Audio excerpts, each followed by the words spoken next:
ನಮಸ್ತೆ ಮಕ್ಕಳ, welcome back to my channel. ಇವತ್ತು ನಾವು 10ನೇ ತರಗತಿಯ ಕನ್ನಡದಲ್ಲಿ ರಾಷ್ಟ್ರೀಯ ಭಾವೈಕ್ಯತೆ ಇದರ ಬಗ್ಗೆ ಇರುವಂಥ ಪ್ರಬಂಧವನ್ನು ನೋಡ್ತಾ ಹೋಗೋಣ. ಮೊದಲಿಗೆ ಪೀಠಿಕೆ. ಜನರು ಮಾತನಾಡುತ್ತಿರುವ ಒಂದು ನಿರ್ದಿಷ್ಟವಾದ ಭೌಗೋಳಿಕ ಪ್ರದೇಶವನ್ನು ದೇಶ ಎಂದು ಕರೆಯಬಹುದು. ಎಲ್ಲ ಜನರು ತಾವೆಲ್ಲ ಒಂದು ಎಂಬ ಭಾವನೆಗಳನ್ನು ಹೊಂದಿರುವುದು ಐಕ್ಯತೆ. ಅದೇ ರೀತಿ ದೇಶದಲ್ಲಿ ವಾಸಿಸುತ್ತಿರುವ ಜನರೆಲ್ಲರೂ ತಮ್ಮ ಧರ್ಮ, ಜಾತಿ, ಕುಲ, ಭಾಷೆಗಳನ್ನು ಬದಿಗೊತ್ತಿ ಒಂದೇ ಕುಟುಂಬದ ಸದಸ್ಯರಂತೆ ವಾಸ ಮಾಡುವುದನ್ನು ರಾಷ್ಟ್ರೀಯ ಭಾವೈಕ್ಯತೆ ಎಂದು ಕರೆಯಬಹುದು. ಭಾರತದಂತಹ ವೈವಿಧ್ಯಮಯ ದೇಶದಲ್ಲಿ ಏಕತೆಯನ್ನು ಸಾಧಿಸುವುದು ಬಹಳ ಮುಖ್ಯವಾಗಿದೆ.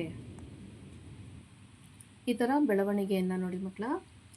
ಜನನಿ ಜನ್ಮಭೂಮಿ ಸ್ವರ್ಗಾದಪಿ ಗರಿಯಸಿ ಎಂಬ ಮಾತಿನಂತೆ ಹೆತ್ತ ತಾಯಿ ಹಾಗೂ ಹೊತ್ತ ನಾಡು ಸ್ವರ್ಗಕ್ಕಿಂತ ಮಿಗಿಲು. ಇಂತಹ ಹೊತ್ತ ಭೂಮಿಯಲ್ಲಿ ವಾಸಿಸುವ ನಾವೆಲ್ಲರೂ ಒಂದೇ ತಾಯಿಯ ಮಕ್ಕಳಂತೆ ಇದ್ದೇವೆ. ರಾಷ್ಟ್ರದ ಐಕ್ಯತೆ ಹಾಗೂ ರಾಷ್ಟ್ರೀಯ ಭಾವನೆಯು ಅಗತ್ಯ. ಭಾರತ ಸರ್ವಧರ್ಮಗಳ ನಾಡು. ಇಲ್ಲಿ ಎಲ್ಲ ವಿವಿಧ ಸಂಸ್ಕೃತಿಯ ಜನರು ಇದ್ದಾರೆ. ಇಂತಹ ವೈವಿಧ್ಯಮಯವಾದ ದೇಶದಲ್ಲಿ ರಾಷ್ಟ್ರೀಯ ಭಾವೈಕ್ಯತೆಯನ್ನು ಮೂಡಿಸುವಲ್ಲಿ ರಾಷ್ಟ್ರೀಯ ಹಬ್ಬಗಳು, ರಾಷ್ಟ್ರೀಯ ಧ್ವಜ, ರಾಷ್ಟ್ರೀಯ ಲಾಂಛನ, ರಾಷ್ಟ್ರಗೀತೆ ಪ್ರಮುಖ ಪಾತ್ರವನ್ನು ವಹಿಸುತ್ತದೆ. ಭಾರತದ ಪ್ರತಿಯೊಬ್ಬ ಪ್ರಜೆಯು ತನ್ನ ಸಂಕೀರ್ಣತೆಯನ್ನು ತೊರೆದು ಆಚರಿಸುವ ರಾಷ್ಟ್ರೀಯ ಹಬ್ಬಗಳನ್ನು ಆಚರಿಸಿದಾಗ ಐಕ್ಯತೆಯನ್ನು ಸಾಧಿಸಬಹುದು.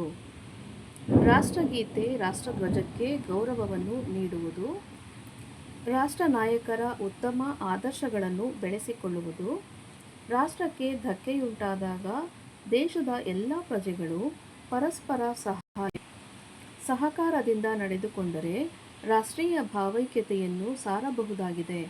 ಅಲ್ಲದೆ ರಾಷ್ಟ್ರ ಮಟ್ಟದ ಸಾಹಿತ್ಯಿಕ ಮತ್ತು ಸಾಂಸ್ಕೃತಿಕ ಕಾರ್ಯಕ್ರಮಗಳು ಕೂಡ ರಾಷ್ಟ್ರೀಯ ಭಾವೈಕ್ಯತೆಯನ್ನು ತರಬಲ್ಲವು. ನೆಕ್ಸ್ಟು ಉಪಸಂಹಾರವನ್ನು ನೋಡಿ ಮಕ್ಕಳ. ಎಲ್ಲರೂ ಎಲ್ಲರಿಗಾಗಿ ಎಂಬ ಮಾತಿನಂತೆ ಕಣ್ಣು ಬೇರೆಯಾದರೂ ನೋಟ ಒಂದೇ, ಭಾಷೆ ಬೇರೆಯಾದರೂ ಭಾವ ಒಂದೇ, ಜಾತಿ ಕುಲ ಧರ್ಮ ಬೇರೆ ಬೇರೆಯಾದರೂ ಬಾಳುವ ದೇಶ ಒಂದೇಯಾಗಿದೆ ಎಂದ ಮೇಲೆ ನಾವೆಲ್ಲ ಒಂದೇ ತೊಟ್ಟಿಲಲ್ಲಿ ಬೆಳೆದ ಜನರು. ನಾವು ಭಾರತೀಯರು ಎಂಬ ಐಕ್ಯತೆಯ ಮಂತ್ರವನ್ನು ಪಠಿಸುವವರಾಗಬೇಕೆಂಬುದು ನನ್ನ ಆಶಯವಾಗಿದೆ. ಮಕ್ಕಳ, ಇಲ್ಲಿಗೆ 10ನೇ ತರಗತಿಯ ಕನ್ನಡದಲ್ಲಿ ರಾಷ್ಟ್ರೀಯ ಭಾವೈಕ್ಯತೆಗೆ ಸಂಬಂಧಪಟ್ಟಂತಹ ಪ್ರಬಂಧವು ಇಲ್ಲಿಗೆ ಮುಕ್ತಾಯಗೊಳ್ಳುತ್ತಿದೆ. ಮಕ್ಕಳ, ಈ ಒಂದು ವಿಡಿಯೋ ನಿಮ್ಗೆ ಇಷ್ಟ ಆದಲ್ಲಿ ದಯವಿಟ್ಟು ನಮ್ಮ ಚಾನಲ್ನ ಲೈಕ್ ಮಾಡಿ, ಶೇರ್ ಮಾಡಿ, ಸಬ್ಸ್ಕ್ರೈಬ್ ಮಾಡಿಕೊಂಡು ನಾವು ಹಾಕುವಂಥ ಎಲ್ಲ ವಿಡಿಯೋನ ನೋಡ್ತಾ ನಮ್ಮನ್ನು ಎನ್ಕರೇಜ್ ಮಾಡ್ತಾ ಹೋಗಿ ಮಕ್ಕಳ.